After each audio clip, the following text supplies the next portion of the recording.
que les invito, en primera instancia, que me acompañen en un tiempo de oración. Unos minutos para colocar este tiempo en manos del Señor y que sea Él, su Espíritu Santo, el que nos enseñe, que nos guíe en esta mañana. Inclinemos nuestros rostros. Amado Padre Celestial, te damos las gracias, Señor, por tu palabra, esa palabra que nos guía y que nos revela tu verdad. Señor, te pedimos discernimiento y comprensión mientras estudiamos las Escrituras, Señor, para que podamos acercarnos más a ti y poder vivir de acuerdo a tu voluntad. Te pedimos, Señor, que cuando sea necesario nos des la fuerza y la sabiduría para redarguir, para exhortar, reprender con un espíritu de mansedumbre, Señor, pero con la firmeza que tu verdad requiere. Que no busquemos agradar a los hombres, sino solo a ti, oh Dios, y que nuestras vidas sean un reflejo de tu gracia y santidad. Señor, ayúdanos a ver con claridad las verdades que nos revelas a través del estudio y de la meditación de las Escrituras. Y, Señor, que nos mantengamos firmes en nuestra fe, que el Espíritu Santo ilumine nuestro entendimiento y nos lleve a un conocimiento más profundo de ti. Te lo pedimos en el nombre de nuestro Señor Jesucristo. Amén.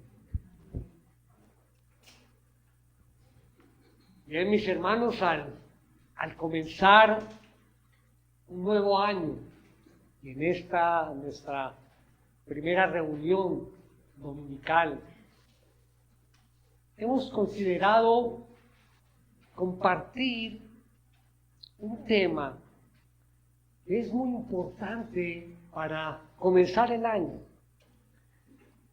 y es cómo es nuestra vida cristiana. Recordemos que hablamos del año, que es un año en la cual estamos renovando y al mismo tiempo tenemos la esperanza de un mejor año. Estamos hablando de renovación, y es una renovación continua en nuestra vida cristiana, y debe ser así. Hace poco en un mensaje hablábamos de estar renovando día tras día, porque día tras día son las misericordias de Dios.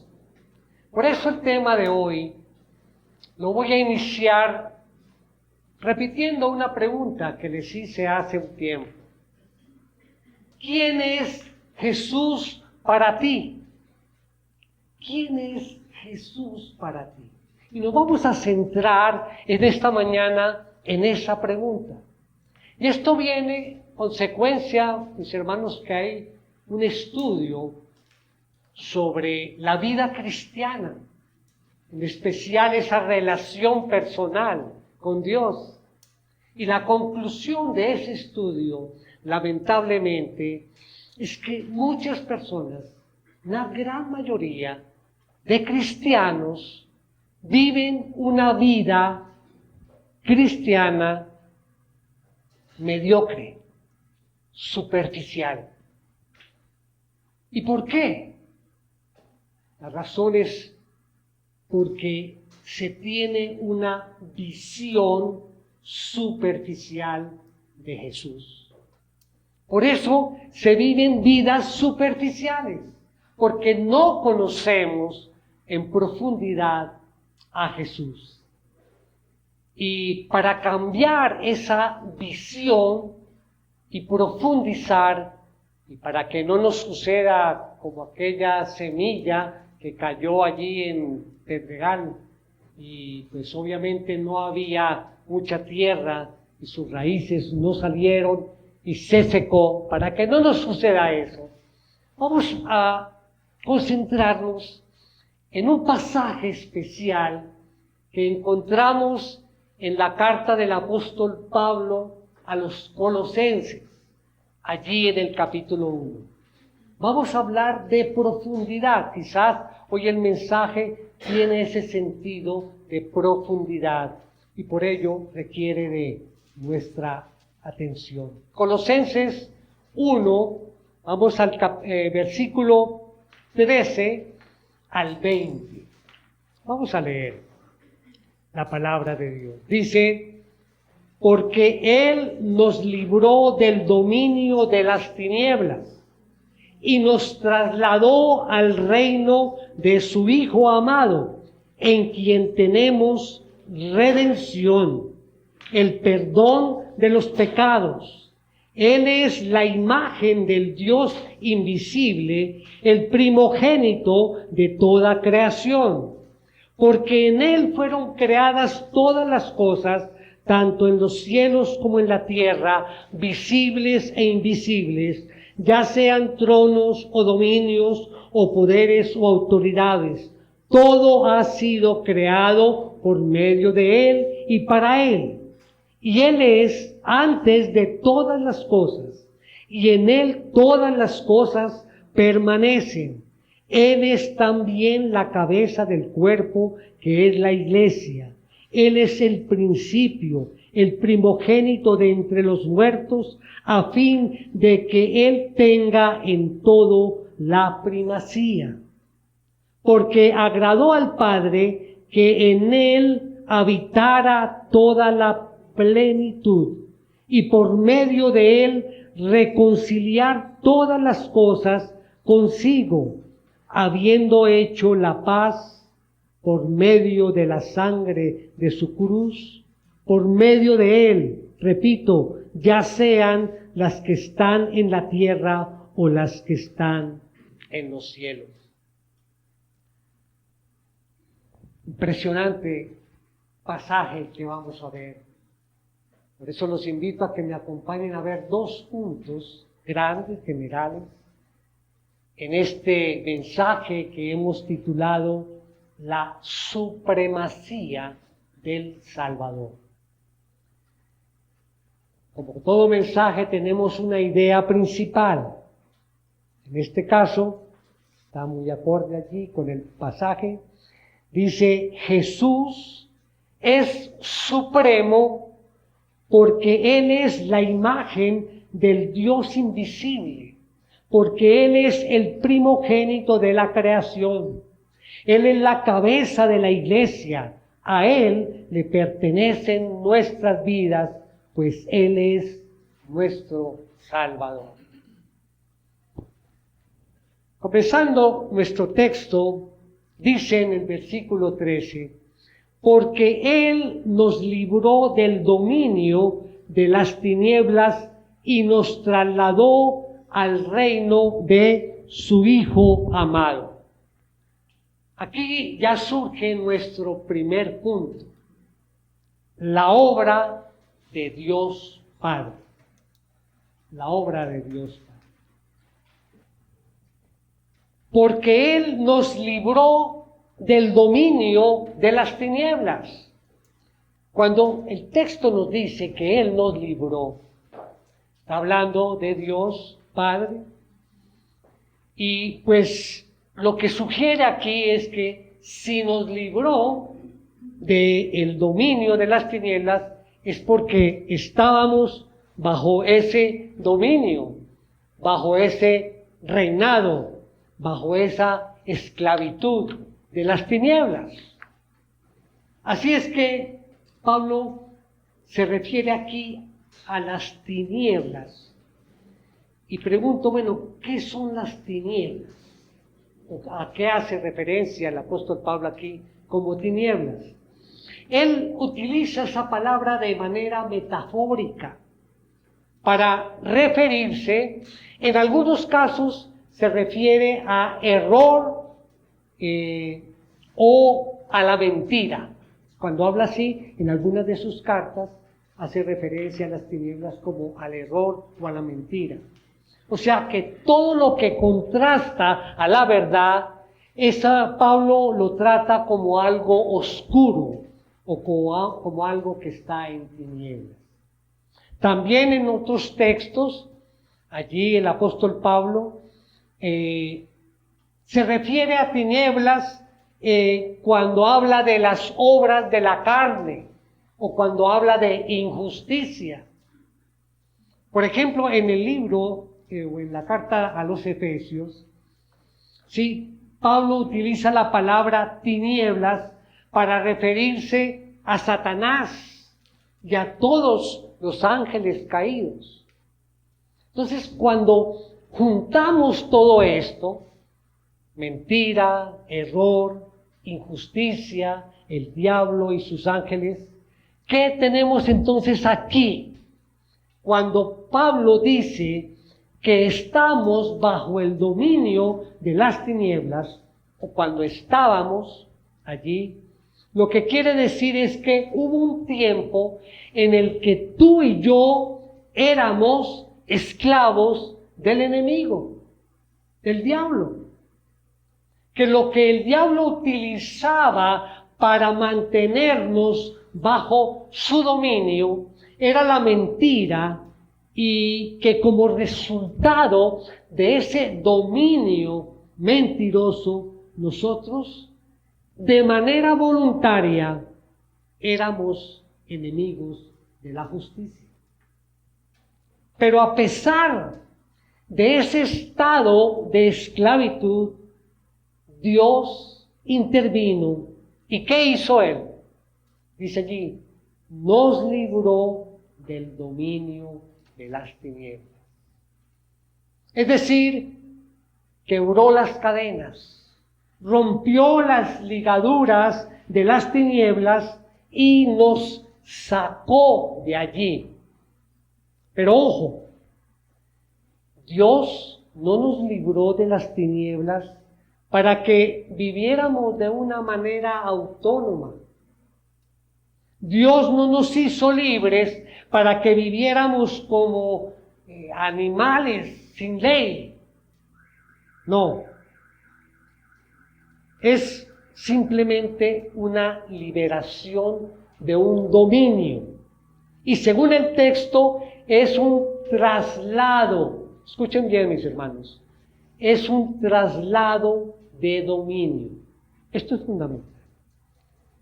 La idea del texto entonces es que Dios en su gracia nos sacó del dominio de las tinieblas y nos ha puesto en otro reino y nos ha puesto bajo otro dominio. Sí, en un momento eran las tinieblas las que gobernaban nuestra vida, pero hoy, por la gracia de Dios, ya no servimos a las tinieblas, servimos al amado Hijo de Dios. Yo sé que al decir esto, me imagino, mis hermanos, que alguno de nosotros aquí no se sentirá del todo identificado o identificada con lo que acabo de decir.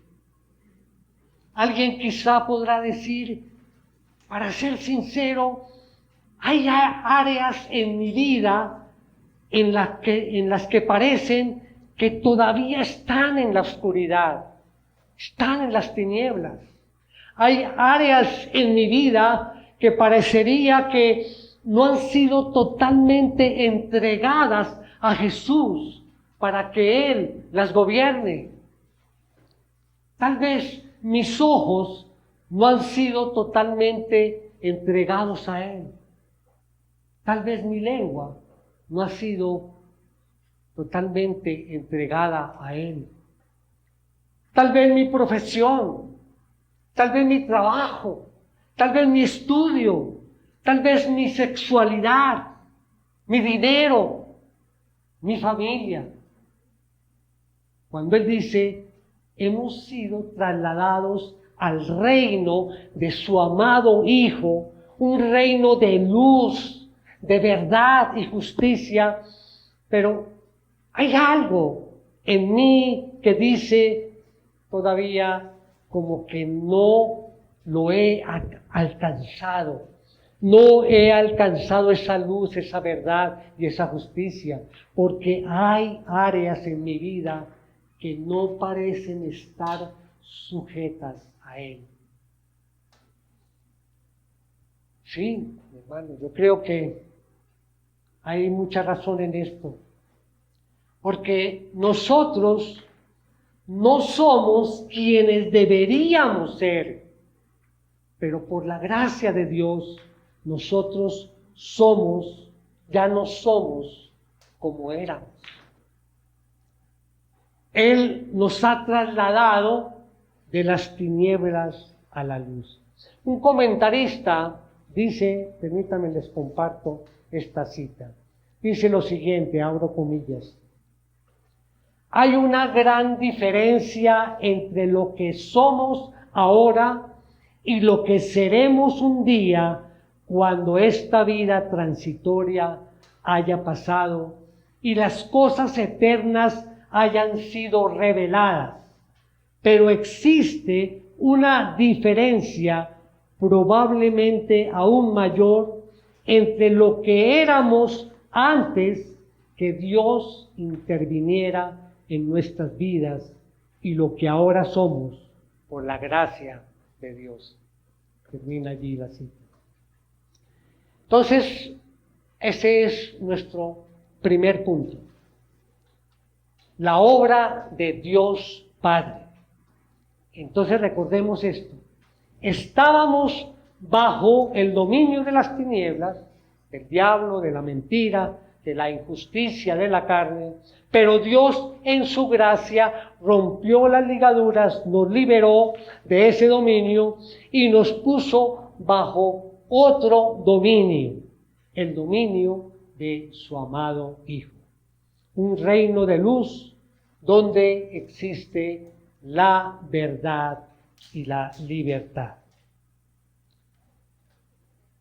Pero después de este versículo 13, van a notar que el apóstol Pablo da un giro a este argumento.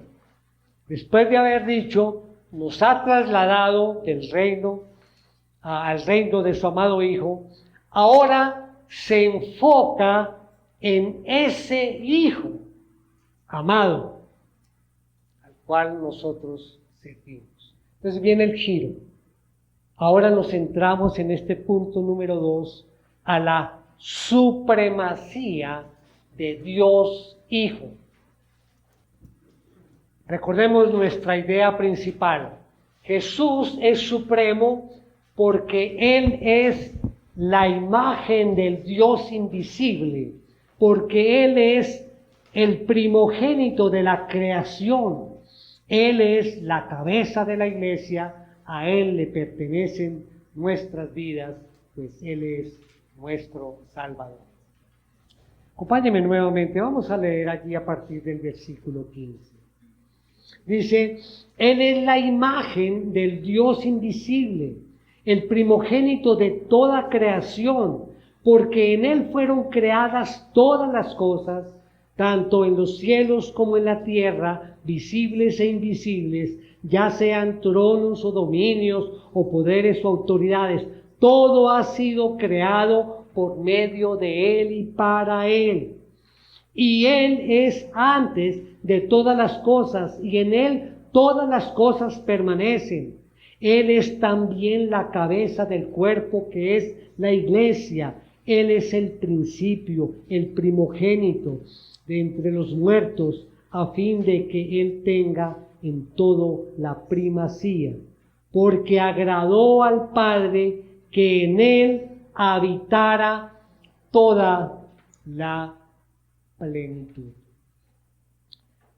Si fuéramos a resumir lo que acabo de leer, sería estas palabras. Estamos hablando de la supremacía de Jesús. Supremacía es grado supremo. Jesús es supremo. Y en eso se resume este texto. Y cuando decimos que Él es supremo, lo que queremos decir es que Él es superior en poder, autoridad y en bondad, más que cualquier otra cosa. Y que el deleite y la satisfacción que encontramos al conocerlo a Él es incomparable, infinita. Él es supremo y nosotros estamos completos en Él.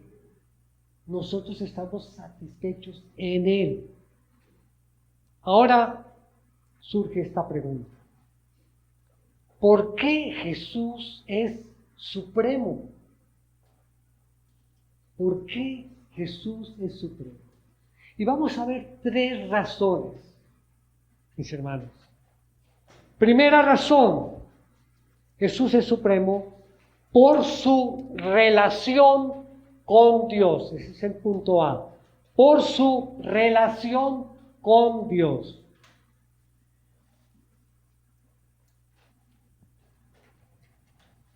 Dice el versículo 15, Él es la imagen del Dios invisible. ¿Qué es una imagen?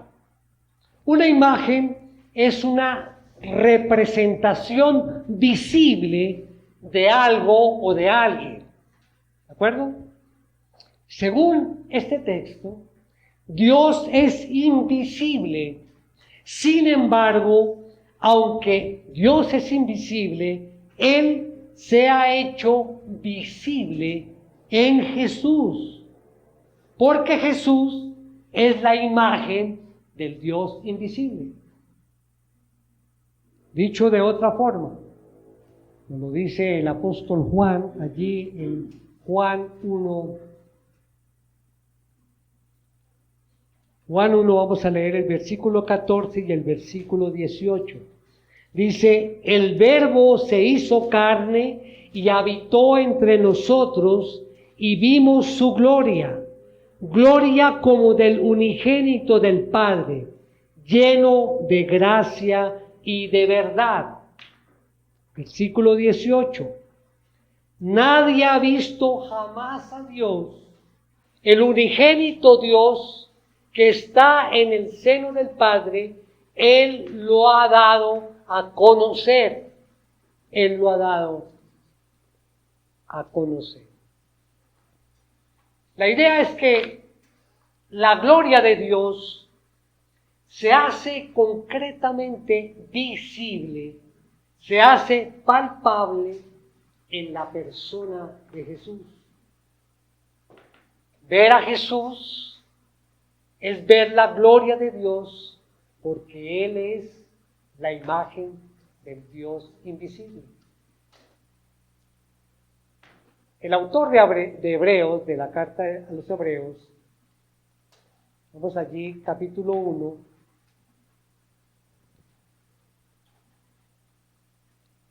capítulo 1, vamos a ver la primera parte, versículo 3, dice, Él es el resplandor de su gloria y la expresión exacta de su naturaleza. Y es claro. Y esa palabra expresión significa literalmente su representación. O sea que cuando tú ves a Jesús allí en las Escrituras, ¿a quién tienes allí hablándote constantemente? Esa es la imagen del Dios invisible. A Dios nadie le ha visto, pero Él se ha hecho visible de manera concreta en la persona de su Hijo. Por eso recordemos cuando Felipe le decía, muéstranos al Padre. Jesús le decía, pero Felipe, ¿cuánto tiempo he estado con ustedes? ¿Sí? Y todavía no entiendes que el que me ve o el que me ha visto a mí, ha visto al Padre. Porque toda la gloria del Dios Trino se hace visible en la persona de Jesús. Así es que, mis hermanos, Jesús es supremo, primero, por su relación con el Padre. ¿De acuerdo? ¿Qué es Él? Él es la imagen visible, concreta del Dios invisible. Ahora, otra razón por la cual Jesús es supremo. Punto B.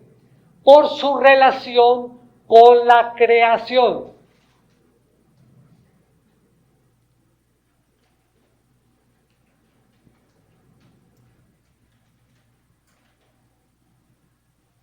Dice allí nuestro texto, específicamente en el versículo 15, dice, Él es la imagen del Dios invisible, el primogénito de toda creación, de toda creación. Aquí me voy a detener un poco, porque esta palabra primogénito, vamos a explicarla. Algunos falsos maestros o malas interpretaciones insisten en que como la palabra primogénito significa primer nacido, y Jesús dice aquí que es el primogénito de la creación, entonces ellos dicen que Jesús fue la primera criatura creada o hecha. No hay una interpretación más errónea que esa. De hecho, su interpretación de la palabra primogénito es totalmente defectuosa. ¿Saben qué es lo que significa primogénito? Voy a explicarlo de esta forma. Cuando el primer hijo, o sea, si decimos que es el primer nacido, cuando el primer hijo en esta cultura era una niña, ¿sí? Una mujer, a ella no se le daba el título de primogénito. Nunca lo vemos. ¿Sí? O sea que ya vamos a encontrar como una contradicción. Entonces no es el primer nacido. ¿Sí? Porque si significa eso, pues ¿por qué no se le daba el nombre a la mujer de primogénito? Ahora bien, otra característica es que la primogenitura no se podía transferir, ¿sí? Porque el que nació, nació, y nació primero, entonces yo no puedo transferirla. No obstante, encontramos en la Biblia muchos casos, ¿sí? Tales como este, por ejemplo, Ismael. ¿Recuerdan? Nació primero que Isaac. No obstante, Dios le dio la primogenitura a Isaac. Isaac tuvo dos hijos, Esaú y Jacob. Esaú fue el mayor. No obstante, la primogenitura se la dio a Jacob. Ya conocemos la historia. Jacob tuvo 12 hijos. Rubén era el mayor. Sin embargo, la primogenitura se le dio a José. Igual José tuvo dos hijos, Efraín y Manasés. Efraín era el menor. Sin embargo, Efraín fue al que se le dio la primogenitura. Entonces, ahí vemos algo como que no encaja, ¿verdad?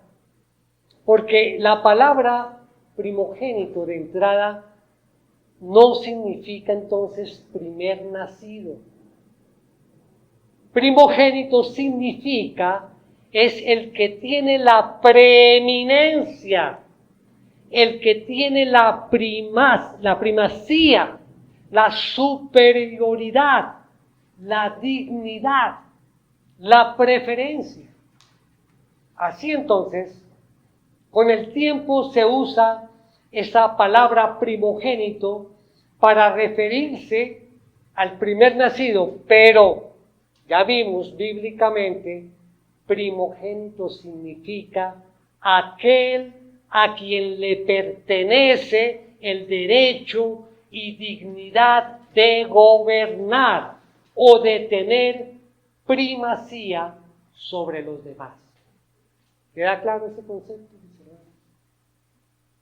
Cuando la Biblia dice que Jesús es el primogénito de la creación, lo que literalmente está diciendo es que Jesús es el heredero de todas las cosas, que Él es el principal, que Él tiene la primacía sobre todo lo creado.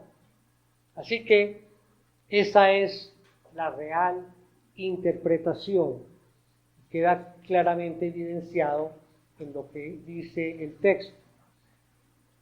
Dice en el versículo 15, el primogénito de toda creación. ¿Por qué? Versículo 16. Porque en Él fueron creadas todas las cosas, tanto en los cielos como en la tierra, visibles e invisibles. Dice, ya sean tronos o dominios o poderes o autoridades, todo ha sido creado por medio de Él y para Él. Así es que la primera razón por la que Jesús es el primogénito de toda la creación, el heredero de toda la creación, el que tiene supremacía sobre todo lo creado, es porque Él lo creó todo. Él lo creó todo. Dice aquí, tanto en los cielos como en la tierra. Los cielos y todo lo que hay allí, y la tierra y todo lo que hay allí, Él los creó. No solamente lo visible o lo material, dice que Él también creó visibles e invisibles, dice aquí el texto. Y cuando dice invisibles, se está refiriendo incluso al mundo angelical. Jesús creó todo en los cielos y en la tierra, lo material y lo inmaterial, aún el mundo angelical. A eso se refiere cuando agrega, ya sean tronos o dominios o poderes o autoridades. Y no solamente dice esto, sino al final del verso 16, dice que no solo fue creado por Él, sino también para Él. O sea que la creación no solamente encuentra en Jesús su origen, sino también la creación encuentra en Jesús también su meta. Jesús es la meta, ese es el objetivo. Jesús es el propósito.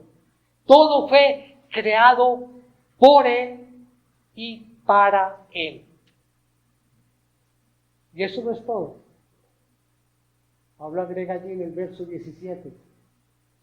Y Él es antes de todas las cosas. Él es el primogénito de toda creación, no solo porque Él lo creó todo, es que Él es antes de todo. La Biblia nos habla de Jesús como el alfa, la omega, el que era, el que es, el que ha de venir, el primero y el último. Jesús es eterno. En el principio era el Verbo y el Verbo era con Dios y el Verbo era Dios. No hubo un momento en que Jesús dejara de existir. Pero hay algo más. Jesús, el primogénito de la creación, no solo porque Él lo creó todo, no solo porque Él es antes que todo, es también porque Él sostiene todo. Al final, verso 17 dice, y en Él todas las cosas permanecen. En Él. Esta palabra en griego significa, Él hace que todas las cosas permanezcan unidas. Mi hermano, mi hermana, definitivamente Jesús es todo. El universo no es un caos. El universo es un cosmos. La palabra cosmos proviene del griego que significa orden, dispuesto de manera ordenada. O sea que el universo no es caos, es un cosmos. ¿Y saben por qué el universo se mantiene en orden? Porque Jesús lo mantiene en orden. Porque Él es quien lo mantiene en orden. Él lo creó. Él es antes de todo y Él por su poderosa palabra mantiene cada cosa en su lugar. Y así lo dice el escritor de Hebreos. Volvamos allí a Hebreos 1:3. Veámoslo en esta ocasión completo. Él es el resplandor de su gloria y la expresión exacta de su naturaleza y sostiene todas las cosas por la palabra de su poder. De su poder. Qué interesante, profundo es esto. Entonces, repasando, hemos visto que Jesús es supremo por su relación con el Padre. ¿Recuerdan? ¿Cuál es su relación con el Padre? Que Él es la imagen del Dios invisible. Él es supremo, dijimos en segundo lugar, por su relación con la creación. ¿Cómo se relaciona Él con la creación? Porque Él es el primogénito, el heredero, el que tiene la autoridad suprema, porque Él la hizo. Él es antes de todo y Él sostiene todo y lo mantiene unido. Y ahora vamos a la tercera razón por la cual Jesús es supremo. Punto C. Por su relación con la iglesia. Versículo 18. Él es también la cabeza del cuerpo que es la iglesia. Él es el principio, el primogénito de entre los muertos, a fin de que Él tenga en todo la primacía. O sea, que Jesús, mis hermanos, no solamente es la cabeza de la creación. Jesús es también la cabeza de la iglesia. ¿Qué es la iglesia? La iglesia es una comunidad que se caracteriza porque goza de dos grandes privilegios. Son dos privilegios que el mismo Jesús nos ha dado. Vamos al versículo 14 de nuestro texto.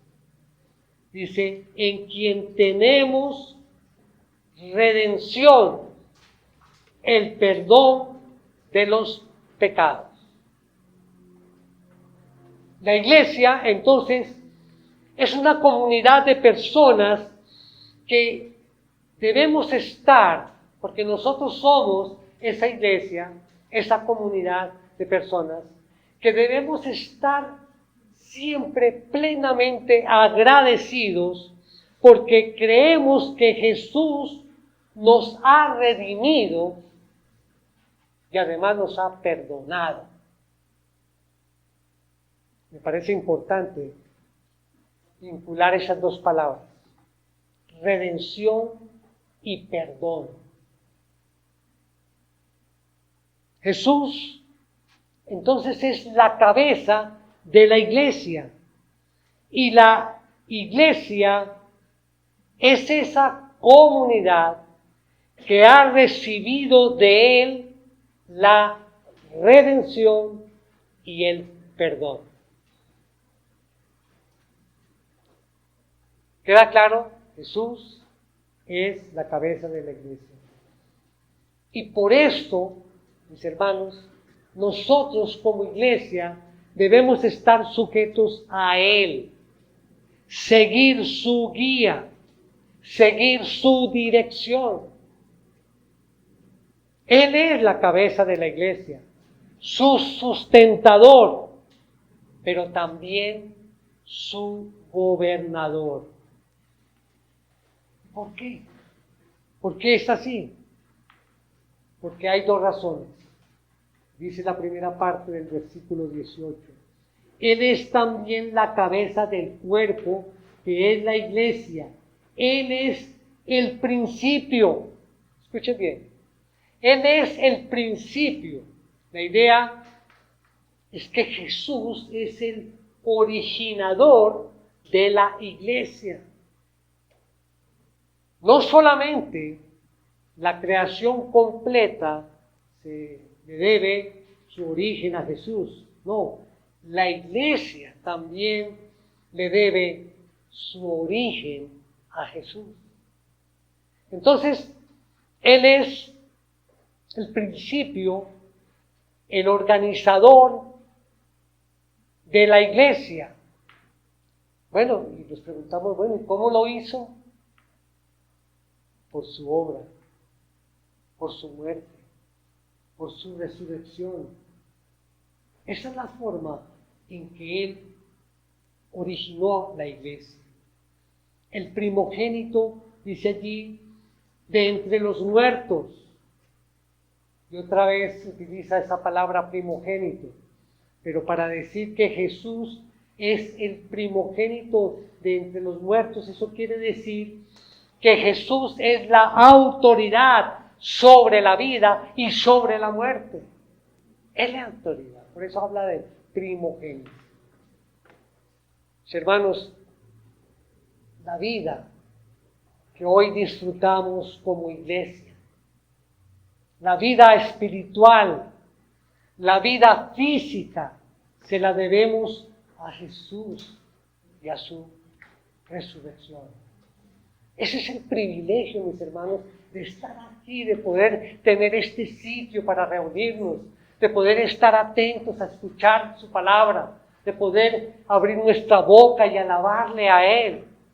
Eso es lo importante. Dice el primogénito de entre los muertos, a fin de que Él tenga en todo la primacía, dice el versículo 18. A fin de que Él tenga en todo, no en una parte, en todo la primacía. La primacía quiere decir el poder, la autoridad. ¿Y por qué? ¿Por qué? Porque Él tenga la primacía en todo. Nos dice el versículo 19, cuando responde, porque agradó al Padre que Él habitara toda la plenitud.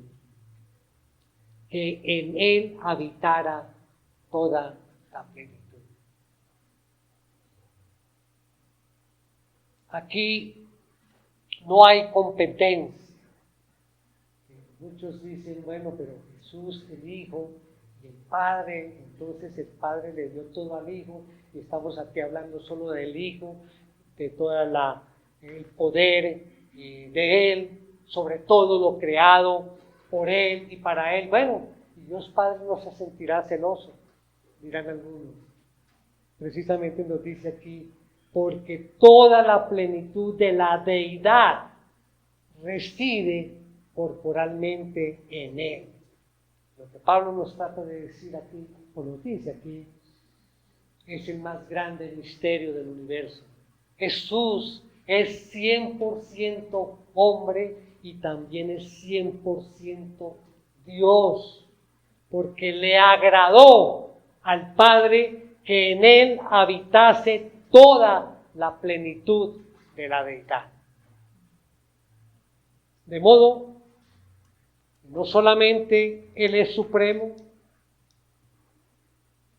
de modo que no solamente todos nosotros nos sentimos completos en Él, porque Él nos dio todo. Mis hermanos, nosotros necesitábamos la redención y Él nos redimió. Nosotros necesitábamos el perdón y Él nos perdonó. Necesitábamos vida y Él nos dio vida por su resurrección. Mis hermanos, todo lo que necesitábamos para estar satisfechos y plenos, lo tenemos en Jesús. Esa es la reflexión de esta mañana. Para cerrar con broche de oro, leamos nuevamente el versículo 20. Dice, y por medio de Él, reconciliar todas las cosas consigo, habiendo hecho la paz por medio de la sangre de su cruz, por medio de Él, repito, ya sean las que están en la tierra o las que están en los cielos. O sea que Jesús no solamente creó todas las cosas, Jesús también por medio de su muerte reconcilia todas las cosas. Una explicación. Para empezar esto, cuando dice que reconcilia todas las cosas, escuchen bien, que a veces se malinterpreta. No quiere decir que al final todo el mundo se va a salvar. ¿Sí? Si Jesús reconcilia todas las cosas, no quiere decir entonces que al final todo el mundo se va a salvar. El que no está en Cristo ni es redimido ni es perdonado. Eso lo sabemos. Quien no está en Cristo ni es redimido ni es perdonado. O sea que para tener esa redención y ese perdón y esa reconciliación debe estar en Cristo. ¿Qué significa que Cristo lo reconcilia todo? ¿Qué significa?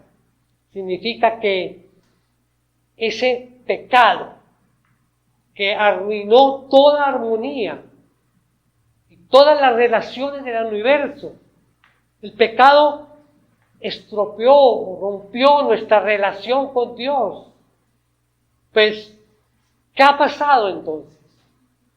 Jesús, por medio de la sangre, Él estableció la paz una vez más entre nosotros y Dios. Eso es lo que pasó. Dios estaba airado con nosotros. Nosotros éramos sus enemigos, pero por la muerte de su Hijo en la cruz, por su sangre derramada, Él nos ha reconciliado con el Padre. Las palabras de William Hendricks, permítanme compartir esta cita, dice él: por medio de Cristo y su cruz, el universo es devuelto o restaurado a su adecuada relación con Dios, en el sentido de que Cristo fue exaltado a la diestra del Padre como recompensa a su obediencia, y desde esa posición de autoridad y poder gobierna todo el universo para el provecho de su iglesia y para la gloria de Dios. Termina allí la cita. Terminando, mis hermanos, vamos a resumir, porque quiero que quede en sus mentes. Cuando salgamos, por lo menos recordemos estos aspectos. Hemos hablado entonces, ¿de qué?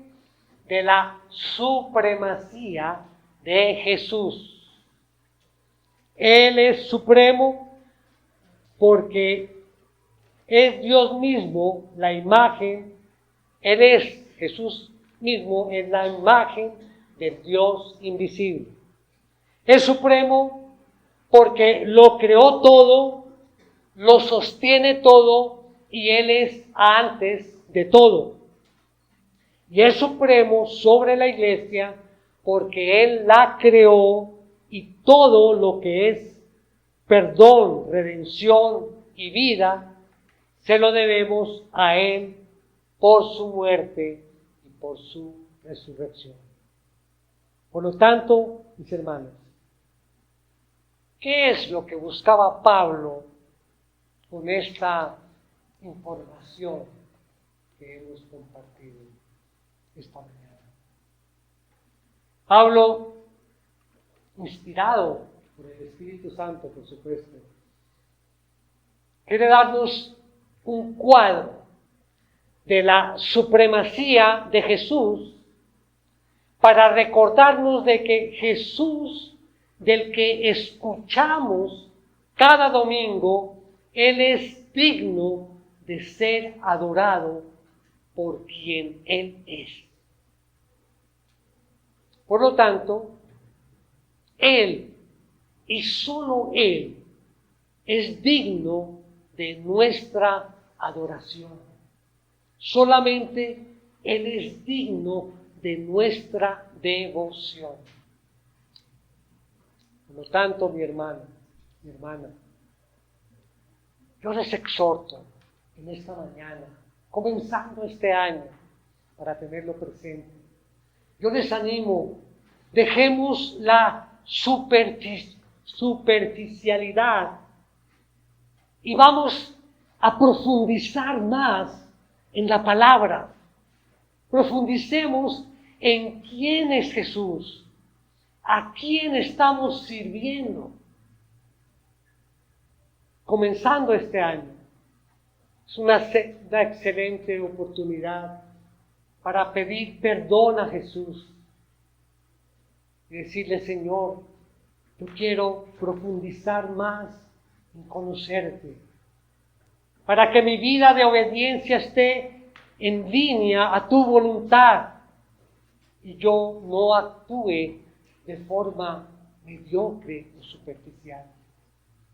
Mis hermanos, sigamos profundizando en Él. Pablo resaltó aquí que Él nos perdonó, que Él nos redimió, que Él nos reconcilió con Dios. Mi hermano, entonces, ¿dónde está nuestra gratitud? Si decimos que estamos agradecidos con Jesús. ¿Por qué estamos agradecidos con Jesús? Porque Él nos perdonó, nos redimió y nos reconcilió. Entonces, que nuestra vida, todo lo que hagamos día tras día, nuestro hogar, nuestro trabajo, nuestro sitio de estudio, donde estemos, que todo momento estemos demostrando esa gratitud. Y eso lo hacemos cuando reflejamos la imagen de Cristo en lo que hacemos. Este es el momento, mis hermanos, para decirle al Señor: perdóname, no solamente porque he sido muy superficial en ver a Jesús, sino que también he olvidado lo que le costó a Él mi redención, mi perdón, mi reconciliación. Decirle: yo quiero tener esto siempre presente. Yo quiero vivir de tal forma que se pueda decir de mí que yo soy un hombre agradecido, una mujer agradecida de lo que Jesús ha hecho en mi vida. Es un comienzo para el año este mensaje. Jesús. Esta iglesia, mis hermanos, nosotros que estamos aquí, ¿por qué estamos aquí? Por la gracia de Dios. La iglesia, nosotros, le debemos a Él toda nuestra vida como iglesia, como organización, se lo debemos a Él. Por lo tanto, mis hermanos, debemos tener lealtad a Él. Porque Él es todo. Todo fue creado por Él y para Él. Amén. Tenemos nuestro rostro. Oh Padre, te alabamos, Señor, y te agradecemos, Señor. Especialmente, Señor, te agradecemos por tu Hijo, Jesucristo, porque en Él vemos tu fidelidad, tu amor. Ayúdanos, Señor, a vivir cada día reconociendo en todas las cosas la preeminencia de tu Hijo. Gracias, Señor, por esa gran obra de Jesús que hizo sobre cada uno de nosotros al redimirnos y reconciliarnos contigo. Señor, te pedimos que tu paz y tu plenitud llenen nuestras vidas y nos guíen en todo lo que hagamos.